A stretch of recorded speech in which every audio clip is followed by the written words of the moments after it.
PASM. I don't know, it's probably not super important, right? Turns out these few little letters on your camera dial are some of the most important options on your camera. Today, we'll find out why. This is DIY in 5. Hey everyone, I'm Trisha Hirschberger and you are watching DIY in 5, the show where we make tech simple enough you feel comfortable tackling tech topics solo, all in a nice short explainer video. Today, we're talking camera shooting mode, so you know your P's from your M's, and so forth. If you find the tips in this video useful, please feel free to like this video and subscribe to this channel so you don't miss out on any future tech explainers. Today, most digital cameras have different camera modes that will dictate how much you'll be in charge of your camera settings versus how much your camera decides for you. While you'll often hear photography experts claim that manual is always best, even if you're already very well versed in shutter speed, aperture, and ISO, and if you aren't, we've got a video for that, there are real-life situations where you'll want to focus all your concentration on the subject you're shooting and let your camera do some of the work for you. So let's break them down.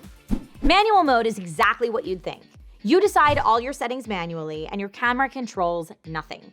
This mode offers you the most creative freedom for sure, but can take a while to dial it all in exactly as you'd like and requires a firm understanding of your settings. Situations where you have time to play and perhaps an unusually high or low light environment might be the perfect time to play around in manual mode. On the other end of the spectrum, auto/full auto/A+ mode is the opposite, letting the camera have full control. This is fantastic for beginners or for situations where you simply want to point and shoot and aren't too picky about the outcome. Once you're ready to branch out from auto, program mode is also great for beginners, controlling your aperture and shutter speed while you control the ISO, exposure compensation, flash, white balance, etc. This is a simple solution for basic photography, but if you want more artistic shots, keep listening. Shutter priority mode, seen as S or TV on most dials, will allow you control of the shutter speed, aka how long your shutter stays open to allow in more light, or closes quickly to capture a fast-moving subject. Your other settings will adjust accordingly. If you know the shutter speed you want in advance, this is the mode that you'll want to use.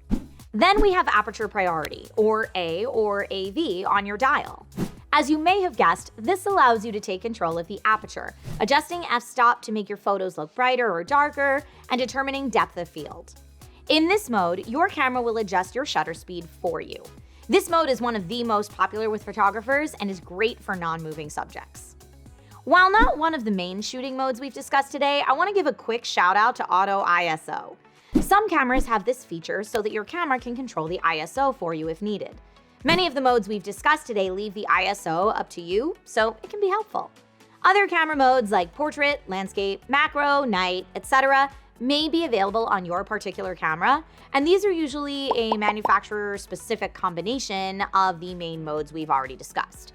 Refer to your manual to see exactly what these do, and note that most of these modes differ widely per camera and are often not even available on more professional cameras.